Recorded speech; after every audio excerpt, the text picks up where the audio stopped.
The Redemption of Susan, a short story fan novel inspired by the Chronicles of Narnia. Dedication to my sister. For the stories we've shared and the worlds we've explored together, may this audiobook remind you of our own adventures and the enduring faith and trust in Jesus that binds us. With all my love and gratitude for your support, encouragement, and the laughter that lights up even the darkest paths. And we know that in all things God works for the good of those who love him, who have been called according to his purpose. Romans 8:28. Introduction to The Redemption of Susan. In the timeless tapestry of C.S. Lewis's Chronicles of Narnia, the final chapter, The Last Battle, closes with a poignant and powerful conclusion that sees the world of Narnia face its ultimate test. This climactic tale, steeped in allegory and rich with the themes of sacrifice, redemption, and the eternal battle between light and darkness, leaves readers with a bittersweet farewell to the land where lions talk, trees walk, and magic flows as freely as the rivers of clear water. The last battle follows the last king of Narnia, King Tirian, as he grapples with a false Aslan and the calamitous unraveling of his world. As the story unfolds, Narnia is invaded by the deceitful Calormenes, and a great deception leads to Narnia's darkest hour. Amidst this turmoil, Eustace Scrubb and Jill Pole are summoned to aid Narnia, joining forces with King Tirian to uncover the truth and restore peace to the realm. The narrative reaches its climax in a fierce and final confrontation where the true Aslan calls all characters to his side, separating those who have shown true faith from those who have succumbed to deception. It is in the revelation of the real Narnia, the place that the Pevensey children and their friends witness as they pass through the stable door, that the true depth of Lewis's vision comes to light. This true Narnia is a place of unimaginable beauty and joy, a realm where the heroes of the past live in eternal bliss, a world brighter and more real than anything they had ever known. However, not all the Pevenseys make this final journey. Susan Pevensey, once a queen of Narnia, is notably absent. Her absence is remarked upon with sorrow, for she has grown apart from Narnia, no longer a friend of Narnia, having become preoccupied with the mundane aspects of the world, nylons, lipstick, and invitations as Lewis describes. This leaves a lingering question about her fate and the possibility of redemption.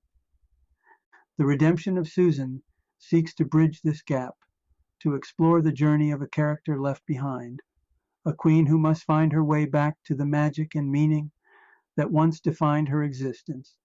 This short story invites readers back into the enchanted realm to discover what became of Susan after her family's story in Narnia concluded. Did she find her way back? Could she reclaim the faith and wonder she once held dear? As we venture back into the mystical lands with The Redemption of Susan, we are invited to explore themes of memory, redemption, and the enduring power of faith. This introduction serves to reconnect with those who remember the tales vividly and to guide new listeners into the heart of a story about coming home to a place that was never truly forgotten. Chapter 1. The Return. Susan Pevensey stood at the edge of the bustling platform at Heathrow Airport, her heart weighed down by a lifetime of choices and recent losses. The crisp London air was a far cry from the milder climates of America, where she had lived for the past several decades. Her return to England was not spurred by nostalgia alone, but by a series of letters that had arrived at her home in America, each bearing a weight of finality and a call to something greater. Walking down Finchley Road, she found her childhood home. Despite the years that had taken their toll on its occupants, the property remained untouched. Susan's hand trembled slightly as she placed the key into the lock, not only from the weight of her baggage, but also from the letters she was holding tightly. These were the last letters her siblings, Lucy, Edmund, and Peter, sent before they boarded that fateful, deadly train. The letters had been buried under the weight of her hectic, materialistic existence for years, unread. Only after her husband's passing did she get the courage to open each letter, and what she saw there completely changed her life. Peter's letters spoke of their impending journey, not just on the British railways, but beyond, into the true Narnia they had glimpsed throughout their adventures, the real and eternal Narnia they had always longed to fully enter. He wrote of a hope that Susan would remember what was truly important and find her way back to where magic and faith intertwined seamlessly. Edmund's letter was filled with reflections on bravery and redemption, urging Susan to forgive herself for the distances created by time and decisions. He hinted at the profound peace they were about to embrace, a peace he wished for her as well. Lucy's words were a soothing comfort, full of the innocent faith that had always characterized her. She described the vivid beauty of Aslan's country, a place beyond the shadowlands of Narnia, where true joy resided. She implored Susan to seek Aslan, to open her heart to the call of the lion once more. Among the letters was a final piece, different from the rest, an ornate scroll tied with a golden ribbon, upon which a single name was written, Aslan. Susan had opened this last, her hands trembling as she read the message from the great lion himself. It was an invitation and a promise. My dear child, it began, your brothers and sister have found their way to the true Narnia, where they will live in joy everlasting. They await you here, but your path is yet your own to choose. Remember all that you have learned, and know that my lands are always open to those with the heart to explore them. It was this message, more than any other, that had compelled her to return to London, to the home where it all began, to the wardrobe that might yet open one more time. Upon stepping inside the house, Susan felt as though she was walking through a dream. The letters had rekindled a flicker of the old magic, the belief in something beyond the visible, tangible world. As Susan approached the study to put down the letters, she spotted the wardrobe. The memories of how it had come to reside here flickered through her mind. After the tragic train accident that had claimed her siblings, Professor Diggory Kirk's estate, aware of the profound connection between the Pevensies and Narnia, had arranged for the wardrobe, the very portal they had once used to enter Narnia, to be moved from his own house to theirs. It was his hope that the wardrobe would serve as a lasting connection to Narnia and a reminder of the adventures and lessons learned there. With a deep breath, Susan slid open the wardrobe door. Instead of the expected coats and long-forgotten trinkets, she was greeted by a gateway of shimmering light that seemed to pulse with life and promise. Stepping through, she left the world she knew behind and entered the sunlit clearing of Narnia once again. It was a place as vivid and beautiful as she remembered, yet touched with a sense of serene maturity. In the clearing, two figures awaited her. One was a boy who seemed both out of place and perfectly at home in the landscape of Narnia, his eyes holding a wisdom that hinted at untold stories. Beside him, wagging her tail with uncontained excitement, was a small Maltese dog, whose joyful bark filled the air, a sound of welcome and familiarity. As Susan stepped into the clearing, a soft breeze played with the strands of her hair, now a silvery hue. The wisdom and sorrow of countless years were etched subtly in her features. She was no longer the girl who had once ruled Narnia, but something in the air, in the very essence of this place, stirred the memories of the young queen she had once been. The presence of the boy and his companion seemed to resonate with a deeper magic, calling her back to a world she had never truly forgotten.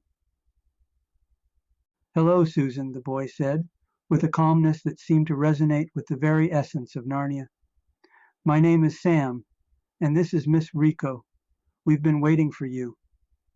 Susan took another tentative step forward, her mind racing with questions.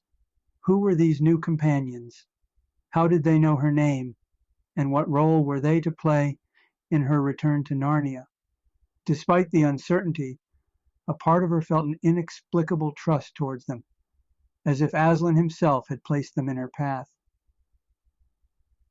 As the chapter closes, Susan finds herself not only physically stepping into the familiar yet transformed lands of Narnia, but also metaphorically stepping into a new chapter of her life, filled with unknowns. The presence of Sam and Miss Riiko at her side presents new mysteries to unravel and promises new friendships to forge. Who are Sam and Miss Riiko, and how will they help Susan navigate her renewed journey in Narnia? What truths will she uncover about herself and the deeper magic of this world that continues to call her back, even after all these years? Chapter 2, Guides in the Glade. As Susan stepped through the wardrobe, the immediate rush of Narnia's vibrant essence enveloped her, transporting her from the dim, dusty study of her childhood home to the sunlit brilliance of a Narnian glade. The air was alive with the rustle of leaves and the distant calls of jubilant birds, a symphony that seemed composed just for her return. Yet, amid the familiar beauty of the lush landscape, two figures stood out, their presence both intriguing and unexplained. The first, a young boy named Sam, possessed a serene demeanor that belied his apparent youth. His eyes, deep and knowing, seemed to hold wisdom gathered over centuries. Sam introduced himself with a calm assurance, his voice carrying a warmth that eased Susan's initial apprehension. He explained that, like her, he was called to Narnia from a world remarkably similar to hers, yet he never had the chance to experience it, having passed away before his birth. Here in Narnia, Aslan had given him a new beginning, a life filled with purpose, and the vibrant existence that had been denied to him in his original world. Beside Sam was Miss Riiko, a Maltese dog whose bright eyes sparkled with intelligence. With the articulate speech characteristic of Narnian creatures, Miss Riiko recounted her tale. She had once belonged to Sam's Uncle Luke in the world beyond, and after a joyful life by his side, passed away. Aslan had called her to Narnia to continue her journey, now as Sam's companion and guide. Together, they were chosen to meet Susan upon her return, tasked with guiding and protecting her as she rediscovered the depths of Narnia. The revelation of their missions and origins struck a chord with Susan.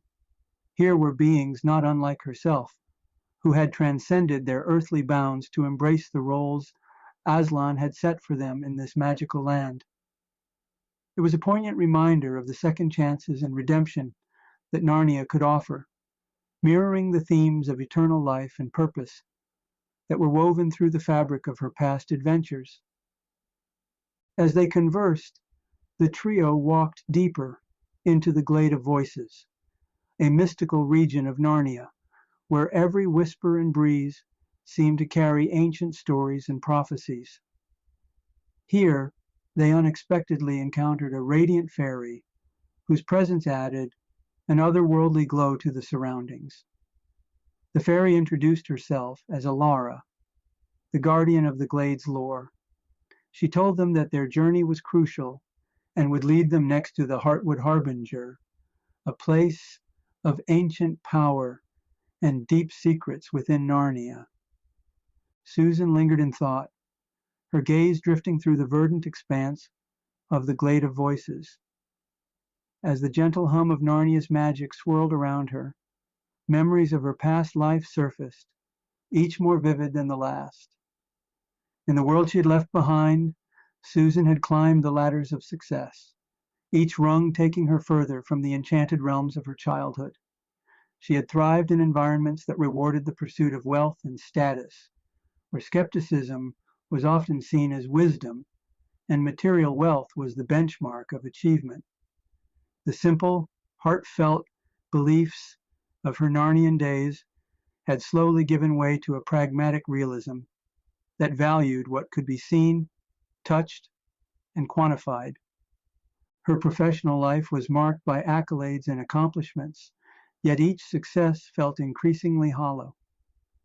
Cocktail parties, boardroom meetings, and meticulously curated social media profiles had filled her days, creating a facade of fulfillment. Behind the busy schedule and the polished exterior, Susan's spirit ached for something deeper, something that echoed the pure joy and boundless wonder she had known as a queen in Narnia. This dissonance grew over the years, festering quietly beneath her composed surface. It wasn't just the tangible rewards that had ensnared her. It was the fear of the unknown, the reluctance to believe in anything that couldn't be explained away or dismissed with a logical argument. The magic of Narnia, once so real and vital, had become mere child's tales in her mind, quaint but irrelevant to the sophisticated life she led. However, standing here in Narnia once again, with Sam's earnest eyes reflecting a wisdom born from a life granted after death, and Miss Riiko's cheerful bark reminding her of loyalty and protection beyond human measures, Susan felt the first stirrings of a long-dormant faith. Their stories, so filled with hope and renewal, contrasted starkly with the cynicism that had colored her perceptions for too long.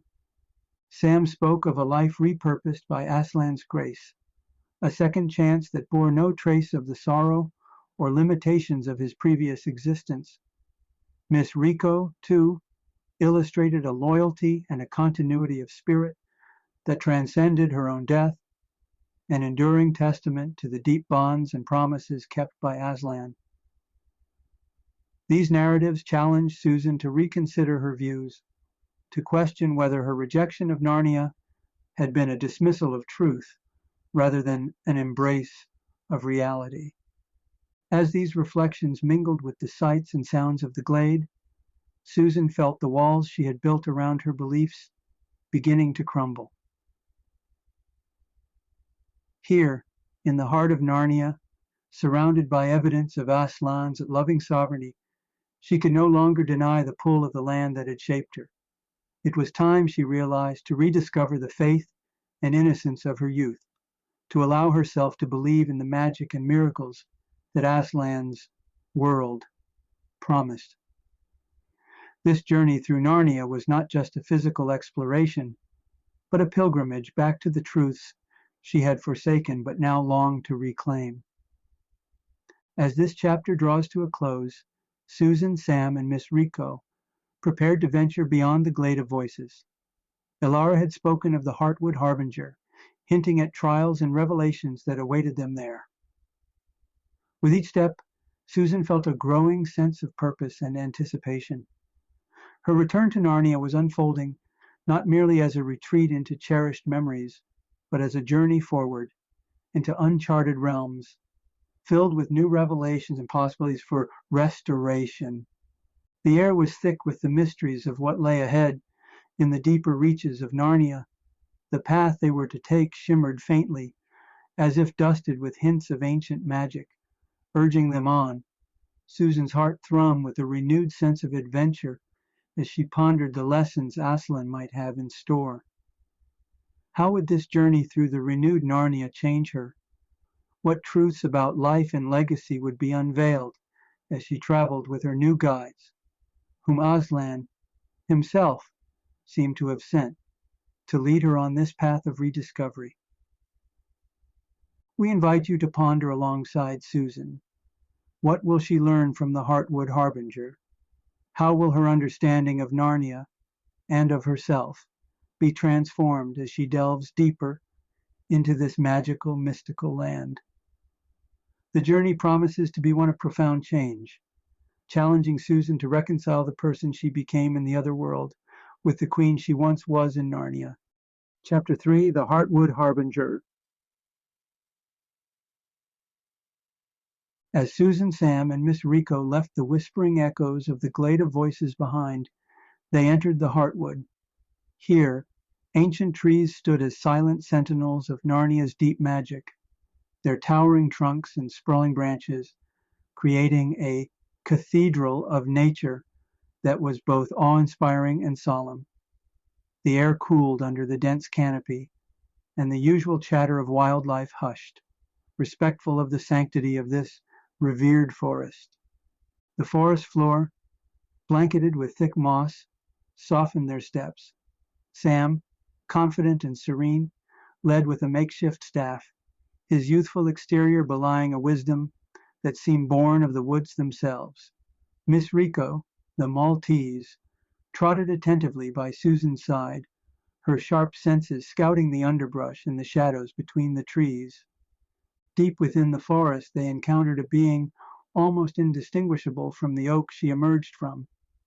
This was a dryad, a guardian spirit of the tree, part of a race of nymphs in Narnian mythology, who lived within and were intrinsically linked to their specific trees.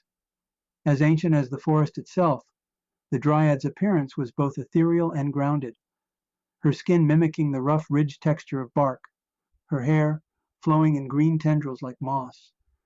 The dryad bowed to Susan with an elegance that rustled the leaves around her. "Welcome back, Queen Susan," she intoned in a voice that harmonized with the subtle sounds of the forest. Her eyes, glowing with a soft light, conveyed wisdom and recognition of Susan's royal past. "I am no longer a queen," Susan responded, her voice heavy with the losses of her former life. "But in Narnia your queenship endures," the dryad gently corrected, her melodic voice echoing the truth of the land. She then spoke of recent disturbances in Narnia, shadows lengthening, vitality waning, a reflection of the troubles that had begun to seep into the very essence of the Heartwood. "There is a prophecy, Queen Susan," the dryad revealed, drawing closer. She spoke of an ancient foretelling preserved in the annals of the Heartwood, which spoke of Susan's return. The prophecy foretold that Susan would unearth a hidden truth, buried deep beneath the roots of the Heartwood itself, crucial to restoring the balance of Narnia. The weight of this destiny invigorated Susan, awakening the dormant part of her tied to her reign in Narnia. Sam, perceptive and supportive, offered his insight on the mystical dimensions of the prophecy. "This quest is not just a search, Susan. It's a journey to reconnect the ties of past queens to the life force of Narnia," he explained, his eyes reflecting a deep understanding of the land's lore. Miss Riiko, pragmatic yet intuitive, nudged Susan gently, reminding her of the practical needs of their quest. "We must tread carefully, for the forest guards its secrets well," she advised, her keen senses attuned to the more subtle cues of their environment. Encouraged by the dryad's blessings and guided by the cryptic words of the prophecy, the trio ventured deeper into the Heartwood. The forest seemed to respond to their passage, the light filtering through the canopy, casting patterns of light and shadow that danced across the forest floor, leading them onward. The deeper they ventured into the Heartwood, the more Susan felt the ancient magic of Narnia seeping into her bones. The trees here were not just old, they were timeless, bearing witness to the rise and fall of dynasties, to the passing of kings and queens who had once walked beneath their boughs. The air was thick with the scent of earth and leaf mold, a fragrance that spoke of cycles of life and decay, of rebirth that followed death. As the shadows lengthened, Susan, Sam, and Miss Riiko came upon a clearing where the light seemed to gather. The dryad had left them with a parting whisper, a clue to finding the hidden truth that lay at the heart of the prophecy. "Follow the path where the light lingers, where shadows speak the language of the forgotten," she had said. It was here in this illuminated clearing that they felt the first stirrings of a deeper magic at work. Sam, usually reserved, turned to Susan with a solemn look. "This is the Vale of Visions," he explained, gesturing to the space where light and shadow dance together. It's said that those who walk through it are shown what was, what is, and what could be. It's a place of truth, but not all truths are easy to bear. Susan nodded, absorbing the gravity of Sam's words. With a mix of trepidation and resolve, she stepped forward into the veil of visions. As she passed through, images flickered before her eyes, like the frames of an old film. First, she saw Narnia in its zenith, lush landscapes under a vibrant sky, filled with the harmonious melodies of nature and the laughter of its inhabitants. Majestic mountains and serene valleys stretched out before her, teeming with life and magic. She saw herself and her siblings, Peter, Edmund, and Lucy, reigning in harmony from the grand halls of Cair Paravel. Their faces were alight with the joy of their royal duties, their eyes reflecting the deep trust they shared in Aslan's guidance. They were depicted as they once were: Lucy, ever the spirited adventurer, with a heart full of unshakable faith; Edmund, steadfast and wise, his past betrayals long forgiven and transformed into a source of strength; Peter, noble and courageous, leading with a king's wisdom and a brother's love; and Susan herself, vibrant and compassionate, her smile radiant as she cared for their people and upheld justice with grace. The bond between them was palpable, a testament to their unity and the strength they drew from one another.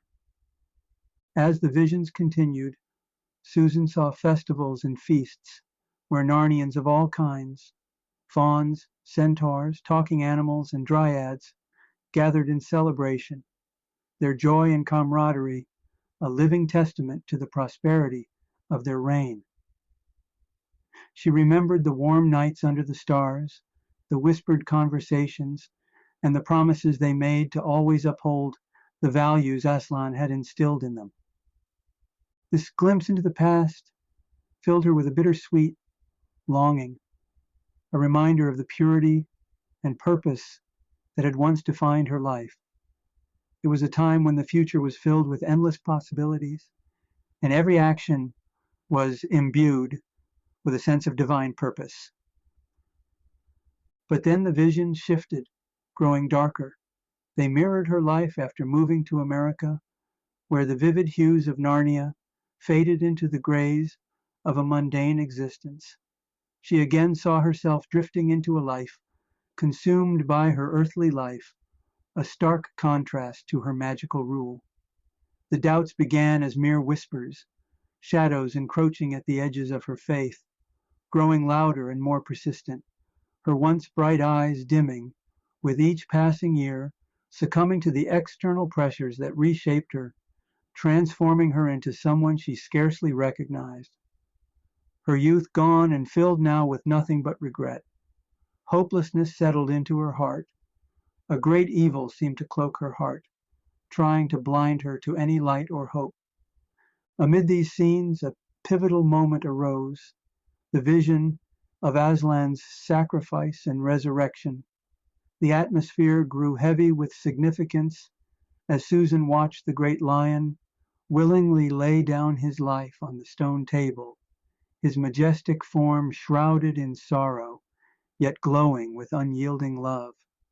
The sky darkened and an intense silence fell over Narnia, as if the entire land held its breath in collective grief and hope. Then, in a burst of divine light, Aslan rose again, his powerful roar shattering the silence and reverberating through the very fabric of Narnia. The shadows that had encroached upon her vision were swept away by the sheer force of his resurrection, leaving behind a sense of awe and renewal. Susan felt the ground tremble beneath her feet, the air alive with the echoes of his mighty roar, a sound that spoke of triumph over despair and the boundless reach of grace. Just as Edmund was redeemed by Aslan's deep, unwavering sacrifice, so too was there hope for Susan. This poignant reminder echoed through the visions. each scene underscoring the power of Aslan's love and the promise of redemption. It was not just a historical event, but a living truth, a clarion call that redemption was not just a one-time offer, but an ever-extending hand, even for those who felt they had strayed too far. Aslan's presence was a beacon of hope, his eyes meeting Susan's across the chasm of her doubts and regrets. In that moment, she understood that his sacrifice was for all, past, present, and future. His roar was an invitation, a powerful reminder that no soul was beyond the reach of his love. It was a moment of profound clarity and revelation, where the veil of her past lifted, allowing the light of Aslan's grace to flood her heart. Emerging from the veil, Susan felt a resurgence of purpose pulse through her. "We must continue," she declared, her voice steadier and imbued with newfound strength. "Whatever awaits us at the heart of this forest, I am ready to face it." Miss Riiko, ever vigilant, led them on, her small form navigating deftly through the undergrowth.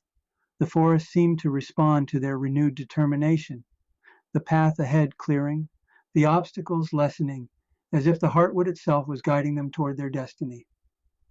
As twilight descended, they reached the edge of the Heartwood, where the trees began to thin, revealing the path that would lead them to their next destination, Aslan's Table.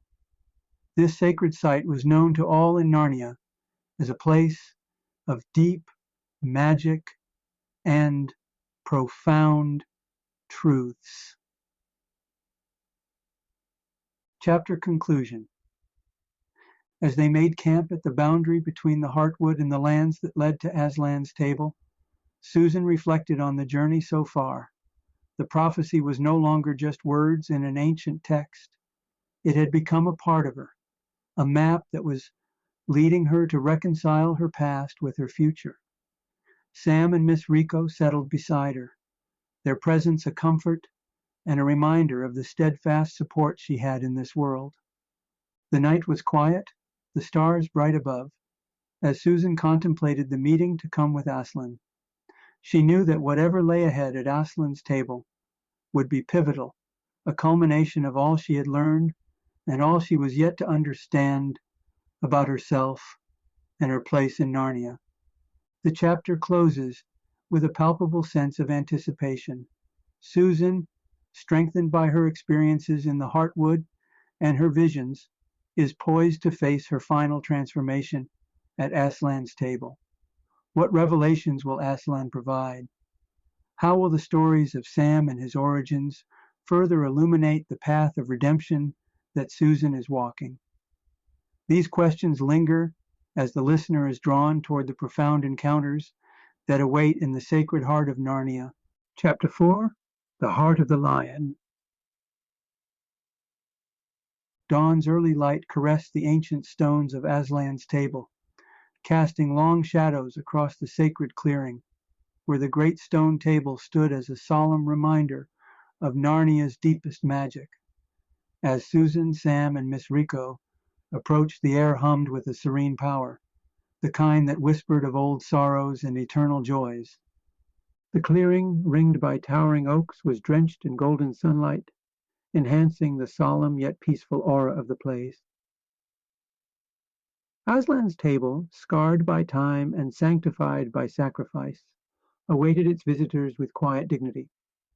As they entered the sacred ground, the majestic form of Aslan emerged from the light, his golden mane shimmering in the dawn, his presence commanding yet comforting. Susan's heart surged with a complex torrent of emotions, awe, love, and an underlying sense of finality. "Welcome, Susan, child of the West." Aslan's voice resonated deep into the core of her being. "Your journey through shadows has led you back to the light. You have come far, learning much about yourself and the magic of this world." Susan stepped forward, her eyes locked with Aslan's, feeling the weight of her life's choices and the grace that now met her. "Aslan," she began, her voice thick with emotion, "I am overwhelmed.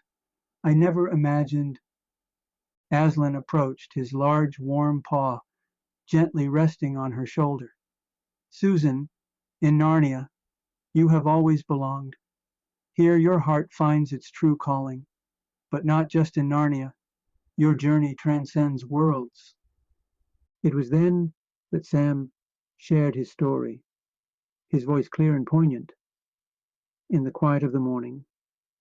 He spoke of his brief, unseen life in another world, and how, though he never drew breath there, Aslan had called him into Narnia for a purpose. His story, a tapestry of innocence and redemption, wove seamlessly into the fabric of Susan's own experiences. As they spoke, Susan noticed figures approaching through the trees. Her heart leapt as she recognized Peter, Edmund, and Lucy, her siblings, as vibrant and youthful as in their golden days of reign in Narnia. Tears of joy and relief sprang to her eyes as they embraced. The separation of years bridged in a moment of reunion. Amidst the joyous greetings, Aslan's voice drew Susan's attention once more. Susan, while your earthly journey has ended, your Narnian story continues. You peacefully passed away in your sleep and awoke here in Aslan's country, where you will stay for eternity. Here, joy never fades, and life is everlasting. The revelation, rather than shocking, filled Susan with a profound peace. She understood now that her life's narrative had been a preparation for this eternal homecoming, where the trials of life found resolution in the redemption and grace offered at Aslan's table. As the siblings rejoiced, Aslan turned to Susan with a tender expression. Your faith, once shaken, has brought you here, restored. Now let us spread that restoration to others. Chapter conclusion. The chapter closed with Susan and her siblings gathered around Aslan, their hearts united in a bond stronger than the powers of any world. The scene was set for a transition, not just in Susan's story, but in the lives of Sam and Miss Riiko, as Aslan hinted at their next mission to bring hope and encouragement to a grieving mother in the real world, and a special reunion for Miss Riiko. The serene beauty of Aslan's country, under the first light of the eternal morning, promised that their adventures were not ending, but transforming, ready to touch more lives with the magic only Narnia could weave.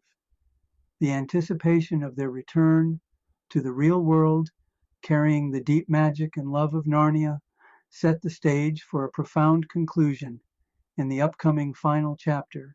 Chapter 5, Echoes of Eternity. The night was quiet, and the world outside wrapped in the deep stillness of slumber, but inside a small, dimly lit room, Sam's mother tossed restlessly. Grief was a constant companion, making the hours heavy and her dreams restless. The room, filled with fading photographs and echoes of laughter long gone, held a palpable sense of loss. As the clock on the bedside ticked past midnight, a soft, ethereal glow began to fill the room, transforming the space into something otherworldly. The air shimmered, and at the foot of her bed appeared Sam and Miss Riiko. Sam, with a gentle smile and eyes glowing with an inner light, looked every bit the part of a visitor from a realm beyond. Miss Riiko, her coat glossy and eyes bright, wagged her tail in quiet joy. Mom, Sam's voice was a soft whisper, yet it filled the room with warmth. I know this might be hard to believe, but it's really me. I've come to tell you about where I've been, about the adventures and the love that surrounds me now. Sam's mother sat up, her eyes wide with a mix of astonishment and dawning hope. She reached out tentatively, her fingers brushing through the apparitions, feeling the surprising warmth of Sam's hand. Sam, is it really you? Her voice trembled with emotion. Yes, it's me, Sam assured her, taking a seat on the edge of her bed. He spoke of Narnia, of Aslan's table, and of the deep magic that had given him a new life filled with purpose.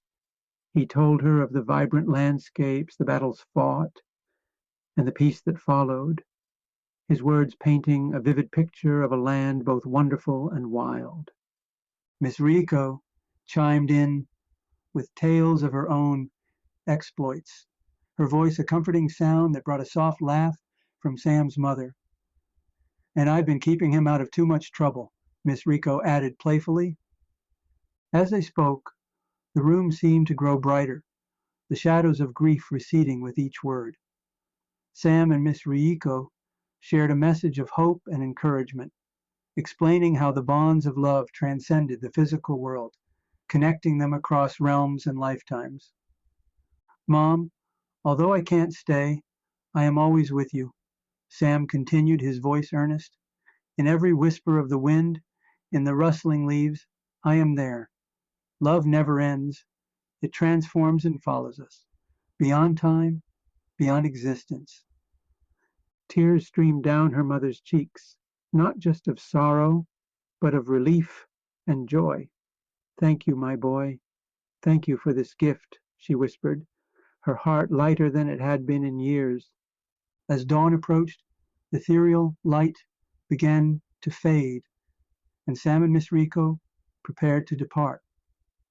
"Remember, we are never far away, and we are always watching over you, with love and pride," Sam said, as he and Miss Riiko slowly vanished, leaving behind a room suffused with a new peace. Sam's mother awoke just as the first rays of the morning sun peeked through her curtains. For a moment she lay there, the remnants of her dream vivid and comforting. She rose from her bed, a smile touching her lips for the first time in a long while. The room, still filled with the soft light of dawn, seemed different now, imbued with hope and a profound sense of connection. But there was one more heartwarming scene to unfold. Aslan turned to Miss Riiko with a gentle smile. "Miss Riiko, your mission has not only been to guide Sam, but also to bring hope and comfort to those who grieve.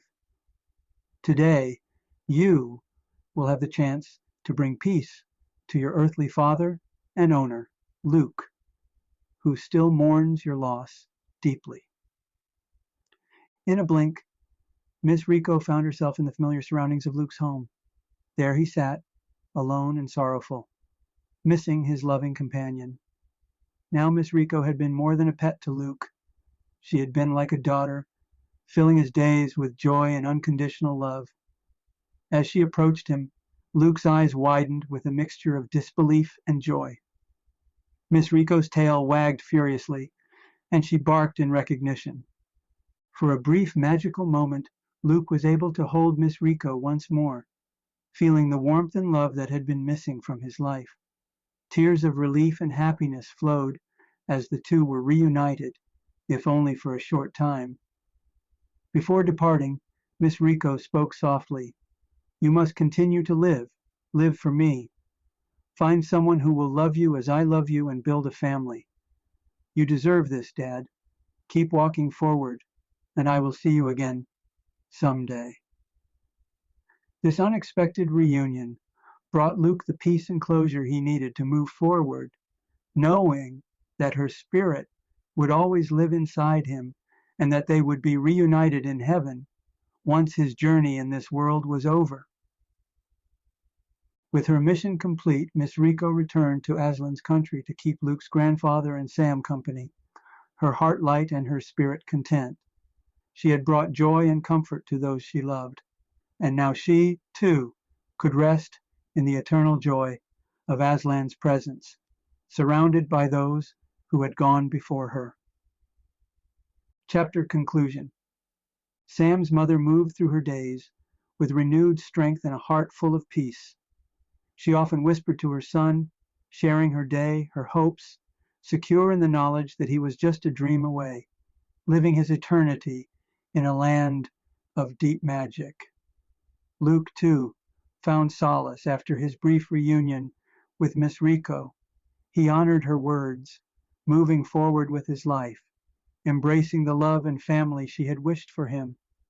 The story closed with a reflection on the enduring power of love and faith, the truest forms of magic that bridge worlds and weave together the threads of the universe. As Sam and Miss Riiko kept company with Luke's grandfather in Aslan's country, they watched over their loved ones, knowing that the bonds formed in life continued to bring hope and comfort, transcending even the boundaries of time and space. Final Benediction.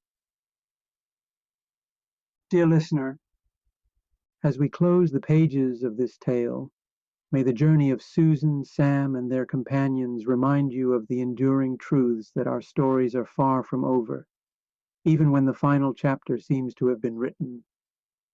Like the deep magic of Narnia, there is a greater narrative at work in all our lives, one that speaks of redemption, renewal, and resurrection. May you find comfort in the knowledge that there is hope beyond the visible, a promise that extends into the eternity, described so vividly in the Scriptures.